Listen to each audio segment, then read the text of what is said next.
रात के लगभग 10 बजे बिरानपुर गांव का रेलवे स्टेशन पूरी तरह से सुनसान था। वहां दूर दूर तक कोई भी नजर नहीं आ रहा था। उसी वक्त प्लेटफॉर्म पर एक ट्रेन आकर रुकी, जिसमें से अपना सामान लिए एक नौजवान लड़का उदयवीर नीचे उतरा। प्लेटफॉर्म पर पहला कदम रखते ही इस अंधेरे में अगला कदम कहाँ रखना है उसे समझ ही नहीं आ रहा था। उसने मोबाइल की टॉर्च चालू की और खुद से बोला, चाचा जी तो मुझे रिसीव करने के लिए गाड़ी भेजने वाले थे, लेकिन यहाँ तो दूर दूर तक अंधेरे के सिवा कुछ नजर ही नहीं आ रहा। उन्हें कॉल करता हूँ। उदयवीर सिंह राठौड़ बिरानपुर के मशहूर मुखिया महेंद्र सिंह राठौड़ का इकलौता बेटा, जो बचपन से ही पढ़ाई के लिए अजमेर शहर चला गया था, आज 11 साल बाद अपने गांव वापस लौट रहा था। उसे रिसीव करने के लिए उसके चाचा दुष्यंत सिंह गाड़ी भेजने वाले थे। महेंद्र सिंह की मौत के बाद दुष्यंत ने ही उदयवीर के पालन पोषण का जिम्मा उठाया था, लेकिन इस वक्त उदयवीर को स्टेशन पर कोई नजर नहीं आ रहा था। अरे ये क्या, चाचा जी का कॉल भी नहीं लग रहा है। अब क्या मुझे इस अंधेरे स्टेशन में ही रात काटनी होगी? कहते हुए परेशान उदयवीर ने प्लेटफॉर्म पर नजर दौड़ाई तो उसे दूर अंधेरे बेंच पर एक आदमी कंबल ओढ़े बीड़ी सुलगाता हुआ नजर आया। उदयवीर कुछ सोचकर उस बूढ़े आदमी की तरफ चलने लगा। उस बूढ़े आदमी की सफेद दाढ़ी, बड़ी बड़ी मूछें थी। उदयवीर ने उससे पूछा, ताऊ, ये बिरानपुर गांव किस रास्ते से जाऊं? उस बूढ़े ने उदय की तरफ बड़ी गौर से देखा और फिर बड़ी गंभीरता से बोला, शहरी लगते हो, तभी इतनी रात को आए हो, नहीं तो इस रेलवे स्टेशन पर रात को कोई सवारी नहीं आती है, सब दिन में ही आते हैं। बूढ़े की बात सुनकर उदय ने हैरानी से पूछा, लेकिन ऐसा क्यों ताऊ? उस बूढ़े ने वहीं बेंच पर बैठे उसे घूरते हुए बीड़ी का एक जोर का कश खींचा और बोला, वो कुआं है ना, उसकी वजह से। उदय ने अपनी मोबाइल की फ्लैशलाइट बूढ़े के चेहरे की तरफ करते हुए कहा, हाँ तो क्या हो गया ताऊ? अब क्या कुएं में डुबकी लगाकर जाना पड़ता है गांव? बूढ़े ने गौर से उदय को देखते हुए कहा, उस कुएं से रात में अक्सर डरावनी आवाजें आती हैं, जिसे कई लोगों ने सुना है। उदय चौंकते हुए तुरंत बोला, क्या आवाजें? लेकिन कैसी आवाजें? वो आवाज किसकी है, क्या कहती है और किसके लिए है, ये आज तक कोई नहीं जान पाया। बूढ़े बाबा की बात सुनकर उदय को कुछ समझ नहीं आया। उसने मजाकिया अंदाज में कहा, क्या मजाक है ये? जब आवाज आती है तो उसका कुछ तो मतलब होगा ना, या तो जानवर की आवाज होगी या इंसान की होगी। सॉरी, इंसान की तो नहीं होगी। अब कौन पागल इंसान होगा जो कुएं के अंदर जाकर आवाजें निकालेगा? हो सकता है किसी जानवर की हो। बूढ़े ने उदय की तरफ देखते हुए कहा, बेटा तुम मेरी बातों को मजाक में ले रहे हो, शहर के लोगों की यही बात मुझे पसंद नहीं आती है। उदय को लगा ताऊ कहीं बुरा ना मान जाए, इसीलिए उसने विनम्रता से कहा, माफ करना ताऊ, मैं पहली बार गांव जा रहा हूँ, रास्ता बता देंगे तो बड़ी मेहरबानी होगी। उस बूढ़े शख्स ने माचिस की तीली जलाकर उदयवीर के चेहरे पर रोशनी डालकर उस चेहरे को देखने की कोशिश की तो वो बुढ़ा हैरान रह गया। उसे अपनी आंखों पर यकीन ही नहीं हो रहा था। वो एक टक बस उदयवीर को देखता ही रह गया। फिर उसने एकदम से उदय के हाथ में मोबाइल की फ्लैशलाइट को उदय के ही चेहरे की तरफ घुमाते हुए आश्चर्य से कहा, असंभव, नामुमकिन, वही कदकाठी, वही आंखें, वही चेहरा और वही मुस्कान, बोलने का अंदाज भी बिल्कुल वैसा ही। विश्वास नहीं हो रहा तुम वापस आ गए। उदय को समझ नहीं आया कि आखिर ये ताऊ कहना क्या चाहते हैं। उसने फ्लैशलाइट अपने चेहरे से हटाते हुए उत्सुकता के साथ पूछा, ताऊ आप किसकी बात कर रहे हो? लगता है आपको कोई गलतफहमी हो रही है। ताऊ ने मुस्कुराते हुए कहा, तुम महेंद्र प्रताप सिंह के बेटे हो ना? उदय ने बहुत ही ठंडे लहजे में कहा, तो क्या इसलिए आप मुझे गांव जाने का रास्ता नहीं बताएंगे? बोलो बेटा, महेंद्र के सपूत हो ना? उदयवीर ने धीमे स्वर में लेकिन गुस्से से कहा, हाँ, बस इतना ही वास्ता है मेरा उनसे। अब दोबारा उनका नाम मत लेना। नफरत करता हूं मैं महेंद्र सिंह राठौड़ से। उदयवीर के गुस्से से भरे स्वर को सुन बूढ़े ने चुप्पी साध ली। उदयवीर अपने पिता से इतनी नफरत करता था कि उनका नाम भी नहीं सुनना चाहता था। इस नफरत के पीछे वजह भी उतनी ही वाजिब और खास थी जितना उस बुढ़े का उदय को देख ऐसे हैरान होना था। और शायद इस नफरत की वजह वो बूढ़ा अच्छे से जानता था, इसीलिए वो भी चुप हो गया। कुछ देर की खामोशी के बाद उदयवीर ने ही फिर एक बार बूढ़े से कहा, अब तो रास्ता बता दो ताऊ। बूढ़े ने उदयवीर को समझाते हुए कहा, रास्ता तो मैं बता दूं बेटा, मगर उस रास्ते से मत जाओ। रात भर यहीं रुक जाओ। यूं देर रात अकेले उस रास्ते से जाना खतरे से खाली नहीं है, जान भी जा सकती है तुम्हारी। तुम काफी साल बाद यहाँ आए हो, इसीलिए तुम कुछ नहीं जानते। उदयवीर समझ गया था कि ये ताऊ उसे कुछ नहीं बताने वाले।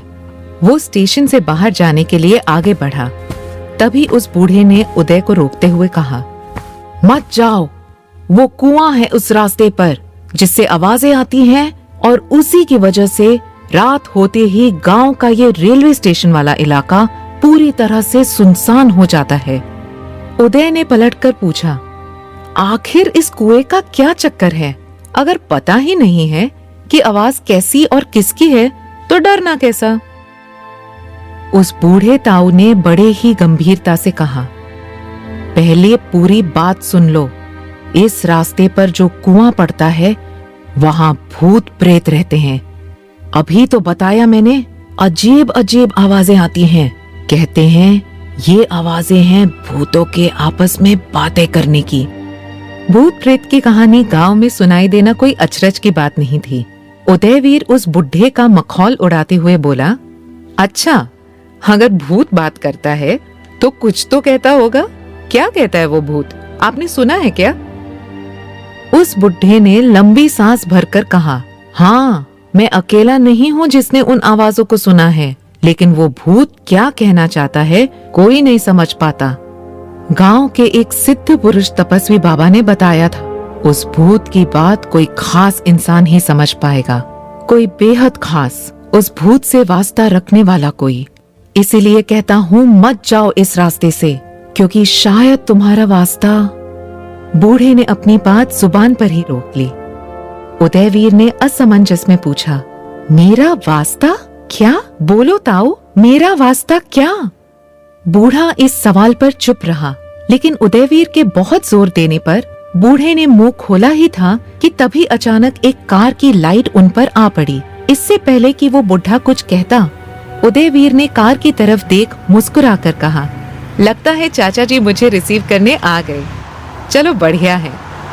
लेकिन जैसे ही वो कार उनके सामने आकर रुकी, कार में से 4 लोग उतरे और हड़बड़ी में बूढ़े आदमी पर कंबल डाल के उसे उठाकर कार में पटक दिया।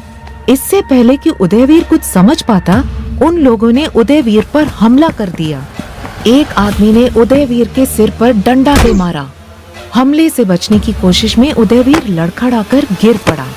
इसी मौके का फायदा उठाते हुए तभी तीसरे आदमी ने कार में से रस्सी निकाली और उदयवीर के हाथ और पैर बांध दिए। उन लुटेरों में से एक आदमी अपने साथी से बोला, थारी कुल्हाड़ी से काट डाल साले को। तो दूसरे आदमी ने गुस्से में जवाब दिया, बावड़ा हो गया से के? हुक्म से इसकी लाश भी नहीं मिलनी चाहिए। इसे भी उसी भूतिया कुएं में फेंक दो, वहीं डूबकर मर जाएगा। हर कोई उस कुएं का जिक्र कर रहा था और अब ये लुटेरे तो उदयवीर को उसी कुएं में फेंकने की बात कर रहे थे। लग रहा था मानो उदयवीर की मौत उसे उस कुएं के पास ले जा रही थी। लुटेरे उदयवीर को गाड़ी में डालकर सुनसान जंगल के रास्ते में उस कुएं के पास ले गए। कुएं के पास तैयारी पहले से की गई थी, क्योंकि वहां पहले से ही और 2-3 लोग मौजूद थे, जिनके पास टॉर्च, कुल्हाड़ी और एक बड़ा सा लोहे का गोलाकार दरवाजा था, जैसे कुएं का ढक्कन हो। लुटेरों ने उदयवीर को बाहर निकाला। उदयवीर छूटने के लिए छटपटा रहा था, लेकिन अब इतने सारे गुंडों के सामने वो बेबस था। गुंडों ने उदयवीर को उठाकर उस कुएं में ढकेल दिया। उदयवीर चीखता चिल्लाता पानी में जा गिरा। उसकी पानी में गिरने की छपाक सी आवाज के साथ पानी का फवारा ऊपर के छोर तक आया और इसी के साथ उन लोगों ने भारी लोहे के दरवाजे को जोर से कुएं के ऊपर रख उसे हमेशा के लिए बंद कर दिया और उनमें से एक बोला, यही सड़के मरने दो साड़े को। उन गुंडों के मुखिया ने बाकियों से कहा, बंद कर दो ये कुआं हमेशा की खातिर। अब किसी को शक भी नहीं होगा हम पर कि हमने ही इसे इसके बाप के पास भेजा है। बाकियों ने मिलकर वो बड़ा सा लोहे का गोलाकार दरवाजा उठाकर कुएं के ऊपर रख दिया और वो सब बूढ़े आदमी को लेकर गांव की तरफ निकल गए। यहाँ उदयवीर पानी में डूबने लगा था। हाथ पैर बंधे होने के कारण वो काफी कोशिशों के बाद भी खुद को छुड़ा नहीं पा रहा था। उसका दम घुटने लगा था। उदयवीर जान चुका था कि उसका अंत नजदीक आ चुका है। अपनी माँ से मिलने की उसकी ख्वाहिश अधूरी ही रहने वाली है। उसकी आंखों के सामने उसकी माँ की तस्वीर आ गई कि तभी किसी ने उदयवीर को एक झटके से पानी में और अंदर की ओर खींच लिया। उदयवीर को बस एक झटका सा महसूस हुआ और कुछ समझने से पहले ही वो बेहोश हो गया। जब उसे होश आया तो सामने एक धुंधली सी रोशनी नजर आ रही थी। वहां आसपास ना तो कोई आग जल रही थी और ना ही कोई लाइट बल्ब था। फिर भी एक धीमी रोशनी अंधेरे को चीर रही थी। वो किसी संकरी गुफा जैसी जगह पर था। उदयवीर अपनी सुध-बुध खो बैठा था। उसके हाथ पैर अभी भी रस्सी से बंधे हुए थे। देख तहश में आकर उदयवीर ने अपने दांतों से अपने हाथ पर बंधी रस्सी की गांठ खोली और फिर पैरों में बंधी रस्सी भी खोल ली। उदयवीर की आंखों के सामने हैरान कर देने वाला नजारा था। उस गुफा के मुहाने पर पानी की परत साफ नजर आ रही थी, मगर वो पानी गुफा के अंदर रिस नहीं पा रहा था, जैसे सामने कांच की दीवार हो। उदयवीर वो नजारा देखकर हैरान रह गया था। आखिर पानी गुफा के अंदर क्यों नहीं आ पा रहा और वो इस गुफा में कैसे आ गया? उदयवीर ने हाथ आगे करके चेक करने की कोशिश की तो आश्चर्य से उसकी आंखें खुली की खुली रह गई। उदयवीर का हाथ पानी से भीग गया, मगर बाकी शरीर जो गुफा के अंदर था वो सूखा था। वो हालात समझने की कोशिश करता कि तभी पीछे से किसी ने अपनी भारी भरकम आवाज में उसको पुकारा, उदयवीर, उदयवीर। उदयवीर ने पलटकर देखा तो उसके सामने एक 55-60 साल का उम्रदराज शख्स खड़ा था। धोती कुर्ता पहने, सिर पर पग और हाथों में लठ लिए। हैरत की बात थी कि उस आदमी की आंखें पूरी तरह से बेदाग सफेद थीं। उन आंखों की वजह से ही वो आदमी बेहद ही डरावना दिख रहा था। लेकिन इससे भी ज्यादा हैरत की बात थी उस शख्स का चेहरा। उसका चेहरा हूबहू उदयवीर की तरह दिख रहा था। उदयवीर अगर 50 साल का हो जाए तो ऐसा ही कुछ दिखेगा। ऐसा लग रहा था मानो उदयवीर के सामने बुढ़ापा दिखाने वाला आईना हो। उसे देख उदयवीर डर के मारे खुद से बड़बड़ाया, ये कुआं तो सच में भूतिया है।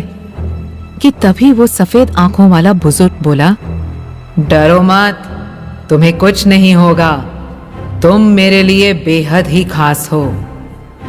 भूत की नजर में खास होने के मायने को उदयवीर कुछ अलग समझ बैठा। उदयवीर समझ नहीं पा रहा था कि ये कौन सी जगह है।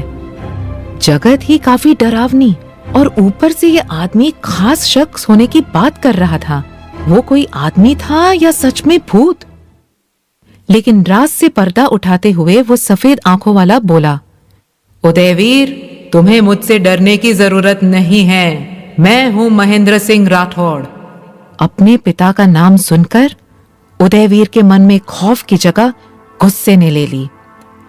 नाम मत लो उनका, मैं नफरत करता हूं उनसे।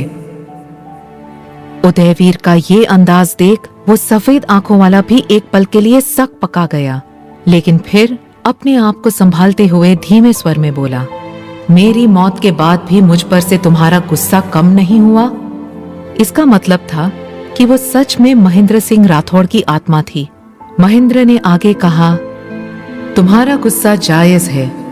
मेरे बारे में जो कहानियां तुमने सुनी होगी उसके बाद तुम्हारा गुस्सा होना जायज है, लेकिन उन कहानियों में सच्चाई कितनी है और कितना झूठ है ये जानने की कभी कोशिश की तुमने? उदयवीर गुस्से में उखड़कर बोला, क्या जानना है? आपने कभी हमारी परवाह की जो मैं आपके बारे में जानना चाहूं? आपकी वजह से मेरी मां की जिंदगी उथल पुथल हो गई। फिर अगर आज हम जिंदा हैं तो सिर्फ चाचा जी की वजह से, और अब आप मरने के बाद भी हमारा पीछा नहीं छोड़ रहे। क्या चाहते हैं मुझसे? मुझे मारना चाहते हैं? हाँ तो आओ, मार डालो मुझे। भूतिया कुएं के भूत, ले लो मेरी जान। उदयवीर की बातों से महेंद्र तिलमिला उठा। उदयवीर को समझाते हुए वो बोला, बस बस, आगे कुछ मत कहो। दुनिया मुझे बुरा कहे तो मुझे कोई फर्क नहीं पड़ता। गांव वाले मुझे जान लेने वाला भूत कहते हैं तो कहते रहें, मुझे इससे भी कोई फर्क नहीं पड़ता। तुम्हारी तरह वो भी सच नहीं जानते। कुछ भी सोचने से पहले मेरी बात तो सुन लो। आज के इस पल के इंतजार में मैं इतने सालों तक इस कुएं में कैद रहा। तुमसे मिलने की तड़प में न जाने कितना तड़पा हूं मैं। मेरे बारे में तुमने जरूर सुना होगा कि मैंने आत्महत्या की थी, लेकिन ये सच नहीं है। मेरा कत्ल हुआ था। मुझे इस कुएं में धक्का देकर मारा गया था। मेरी मौत का राज मैं तुम्हें आज बताऊंगा तो तुम यकीन नहीं करोगे। आने वाली अमावस की रात को तुम यहीं पर वापस आ जाना मुझसे मिलने। तुम्हें सब कुछ पता चल जाएगा और तब शायद तुम्हारी नफरत भी कम हो जाएगी। बस आने वाली अमावस तक जरा संभल कर रहना, क्योंकि वो तुम्हें मारने की तैयारी कर रहा होगा। पूरा बचपन बीत गया, लेकिन उदय ने आज तक अपने पापा से कभी इस तरह खुलकर बात नहीं की थी। लेकिन आज उसने जो भी उसके दिल में था सब साफ साफ बोल दिया। पर उसे अपने पापा के इस राज के बारे में बिल्कुल नहीं पता था। उसे समझ नहीं आ रहा था वो कैसे यकीन करे उन पर। खुद को संभालते हुए उसने हैरानी से पूछा, कौन मुझे मारने की तैयारी कर रहा है और क्यों? आपके अलावा और कोई क्यों मुझे मारने की सोचेगा? महेंद्र ने संजीदगी से जवाब दिया, मैं आज उसका नाम नहीं बता सकता, क्योंकि आज तुम्हें मुझ पर विश्वास नहीं है। लेकिन अगली अमावस्या पर तुम जरूर आना और मैं तुम्हें सब कुछ बताऊंगा। लेकिन याद रखो, वो तुम्हारा कोई अपना और खास है। जैसे ही उदयवीर ने यह सुना कि कोई उसका अपना और खास है, उसके मन में और उत्सुकता जागी कि आखिर वो कौन है। उसने कहा, मैं कैसे यकीन कर लूं कि आप सच बोल रहे हैं? आप मुझसे झूठ भी तो बोल सकते हैं। उदय जवाब के इंतजार में बड़ी बड़ी आंखों से उसे देख रहा था, मगर उसके सामने ही महेंद्र सिंह की आत्मा मानो ओझल होती जा रही थी। आत्मा अंधेरे में गायब हो गई और उस संकरी गुफा में अब बस अकेला उदयवीर खड़ा था। उदय ने आजू बाजू देखा, लेकिन बाहर निकलने का और कोई रास्ता नहीं था। हिम्मत करके उदयवीर गुफा के मुहाने पर आया और पानी में छलांग लगा दी। तैरता हुआ जब उदयवीर पानी की सतह पर आया, तब सिर्फ अंधेरा नजर आ रहा था। कुएं के ऊपर ढक्कन लगा होने से बिल्कुल भी रोशनी अंदर कुएं में नहीं आ रही थी। उदयवीर ने तैरते हुए कुएं की दीवारों को जांचना शुरू किया ताकि ऊपर जाने का रास्ता मिल सके। तभी उसके हाथ एक रस्सी जैसी मजबूत जड़ लगी। कुएं के ऊपर बढ़े बरगद के पेड़ की जड़ें कुएं की दीवारों से अंदर रिस कर आ रही थी। उदय उन जड़ों के सहारे ऊपर चढ़कर कुएं के मुहाने तक आया और ढक्कन को हटाने की कोशिश करने लगा, लेकिन पूरी ताकत लगाकर भी वो ढक्कन टस से मस नहीं हुआ।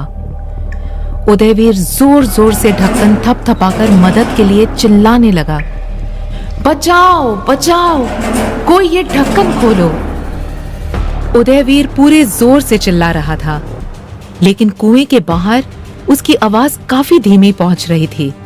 तभी एक लड़की को उदयवीर की आवाज साफ सुनाई दी। सब्जी बेचने वाली लड़की अपने खेत की तरफ जा रही थी।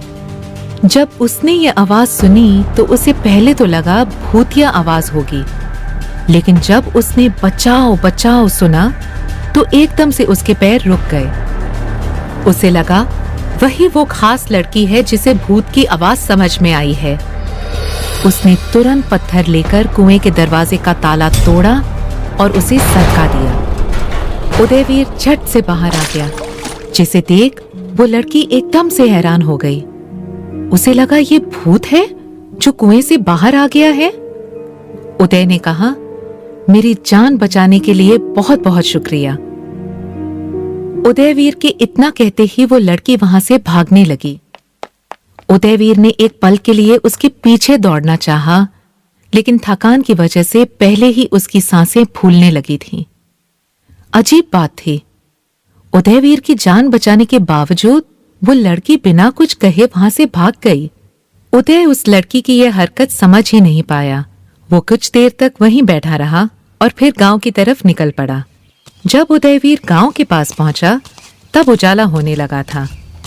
खेतों की तरफ लोग जाने लगे थे। हर कोई उदयवीर को देखकर आपस में खुसफुसा रहा था। उदयवीर के कानों पर एक दो लोगों की बातें भी आईं। वो लोग कह रहे थे, अब ये भी आ गया, पता नहीं अपने बाप की तरह क्या गुल खिलाएगा गांव में। दिखता तो अपने बाप की तरह ही है, दिखता वैसा है तो होगा भी वैसा ही। उदयवीर के पास से पानी का मटका लेकर गुजरती औरतें खुसफुसा रही थी। ये तो महेंद्र सिंह का लड़का लग रहा है ना? काफी अच्छे थे महेंद्र सिंह, गांव वालों के बारे में कितना सोचते थे। तो दूसरी औरत बोली, क्या खाक अच्छा सोचते थे बहन? जानती नहीं उनकी मौत कैसी हुई? लगता है तुम्हें महेंद्र सिंह के बारे में कुछ नहीं पता। चौपाल पर बैठे बुजुर्गों ने उदयवीर को देखकर कहा, ये महेंद्र का ही बेटा है ना? क्यों आया है अब यहाँ? खामखा सब उदयवीर के बारे में भला बुरा कहे जा रहे थे। उदयवीर का चेहरा जो उसके पिता की तरह ही था, वो चेहरा अब उदयवीर के लिए अभिशाप बनता जा रहा था। ऐसा क्या किया था महेंद्र सिंह ने जिसकी लालत उदयवीर को तक सहनी पड़ रही थी? शायद इसी वजह से उदयवीर अपने पिता से नफरत करता था। उदयवीर उन बातों को अनसुना और लोगों की नजरों को अनदेखा करके आगे बढ़ गया। बड़ी हिमायत करके उसने किसी से अपने घर का पता पूछा और वहां पहुंच गया। जब वो घर के पास पहुंचा तो देखा कि घर के बाहर सफेद कपड़े पहने लोगों का जमावड़ा लगा हुआ है। उसके वहां कदम रखते ही सब आश्चर्य भाव से उसकी तरफ देखने लगे। उदयवीर दौड़ता हुआ घर के अंदर चला गया तो देखा कि बरामदे में लोग बैठे हुए थे। सामने उसकी माँ दिव्यानी गला फाड़ कर रो रही थी। पहले तो उदयवीर ने सोचा कि चाचा जी को कुछ हो गया है, लेकिन फिर उसने देखा कि चाचा जी तो दिव्यानी को सांत्वना दे रहे थे। समझ नहीं आ रहा था कि कौन गुजर गया था। और तभी उदयवीर की नजर बरामदे के बीचों बीच रखी तस्वीर पर गई, जिसके सामने धूप दिया जल रहा था। वो उदयवीर की ही तस्वीर थी और वहां उदयवीर की मौत का मातम मनाया जा रहा था। उदयवीर सोच में पड़ गया, क्या सच में कुएं में उसकी मौत तो नहीं हो गई है? क्या गांव वालों को उसकी आत्मा दिखाई दे रही है? उदयवीर अपनी मां की तरफ देखकर जोर से चिल्लाया, मां! उदयवीर की मां ने पलटकर उसकी तरफ देखा। वहां जमा सारे लोग उदयवीर की तरफ देख रहे थे। सब आपस में खुसफुसाने लगे। उदयवीर की मां उठकर उसकी तरफ बढ़ने लगी और तभी उदयवीर को देख उसकी मां बेहोश हो गई। दुष्यंत सिंह ने उसे संभाला। उदयवीर तो सुध बुध खोकर बस देखता रह गया। आखिर ये चल क्या रहा है और किसने कहा मैं मर गया हूं? आसपास से लोगों की रोने की आवाजें एकदम से सन्नाटे में तब्दील हो गई।